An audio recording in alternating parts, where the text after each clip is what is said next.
देखिए, मनुष्य का मन जो है वो बहुत विचित्र है और वो हमेशा तुलनात्मक टर्मिनोलॉजी में सोचता, कंपेयर करना चाहता है एक चीज को दूसरी चीज से। जो दृश्य देख रहा होता है वो किसी पुराने दृश्य से उसकी तुलना करेगा। कोई फिल्म देख रहा है वो किसी पुरानी फिल्म से, कोई उपन्यास पढ़ रहा है, कोई कहानी पढ़ रहा है, कोई किस्सा सुन रहा, कहीं कोई बात सुन रहा, वो कहेगा अरे वो फलाने ऐसे थे, वो ढमके ऐसे थे। हमेशा पास्ट में जाकर के कोई मेमोरी ला करके उसको ओवरलैप करेगा और फिर कंपैरिजन करेगा। जब ध्यानी चित्त विकसित होता है तो वो इस बात पे नहीं जाता कि पहले क्या देखा था, पहले क्या सुना था, उसका क्या तुम्हारे मन पे प्रभाव हुआ था और अभी जो हो रहा है वर्तमान, तो वो वर्तमान में जिएगा। इस घड़ी में जो, इस पल में जो जिएगा वो इस पल को ही आनंदित तो होगा। और जो पास्ट में चला जाएगा वो इस पल का आनंद लेने से वंचित हो जाएगा। तो ध्यान का पहला सूत्र है रियल टाइम में जीवित रहना। अब आजकल ये बहुत भाषा, इंटरनेट की और डिजिटल लैंग्वेज की भाषा, रियल टाइम। तो real time is really important. अगर मेडिटेशन की भाषा का हो, ध्यान की भाषा का हो, तो आपको ये समझना पड़ेगा कि ध्यान की भाषा में भी real time is very valuable. और ये जो सबसे बड़ी बात है कि आपने कोई चीज देख रहे हो, आप स्त्री को, पुरुष को, बच्चे को, पहाड़ को, नदी को, झरने को, पशु पक्षियों को, आप कोई प्लेजर ट्रिप पे गए हो, आप कहीं कुछ देख रहे हो, सुन रहे हो, समझ रहे हो। Don't compare one thing with another. क्यों? क्योंकि कंपेयर किया आपने और आपका वर्तमान से कनेक्ट खत्म हुआ। और आज की जो लैंग्वेज है, जो मुझे यूट्यूबर्स जो बहुत अच्छे चलते हैं, वो कहते हैं हाँ कंपैरिजन दिखाओ। और कंपैरिजन दिखाओ का मतलब होता है कि एक को छोटा एक को बड़ा करो, किसी को छोटा कर दो किसी को बड़ा कर दो। ये भाषा ध्यान की भाषा नहीं है, लेकिन संसार की भाषा है और इसका उपयोग आपको कर सकते हो।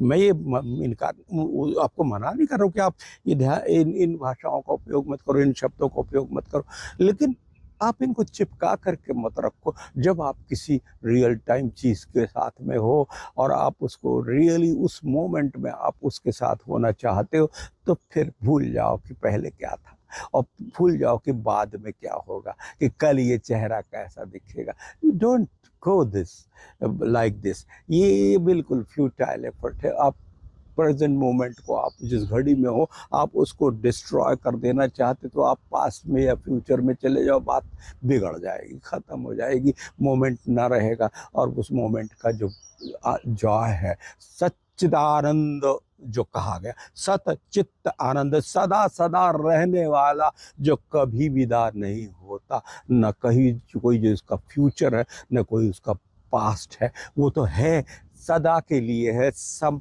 समय के लिए है। कोई ऐसा समय नहीं है कि जब वो नहीं होगा, और वो आपके साथ हर घड़ी है। मजे की बात, वो कहीं गया नहीं है। चाहे दुख की घड़ी हो, सुख की घड़ी हो, आप अंदर में एक कोना आपके है जो कह रहा है हाँ सब ठीक है। और वो मजा है बहुत बड़ा, संसार की चीज को संसार के ढंग से लेना, लेकिन भीतर के जगह पे पूरा का पूरा इंटैक्ट बने रहना, यही संतत्व है, यही ध्यान की भाषा। जब आप संतत्व की बात करते हो तो सततता है, लगातार होना है, कोई बंद होने का पल नहीं है, कोई उसमें विवाद नहीं है।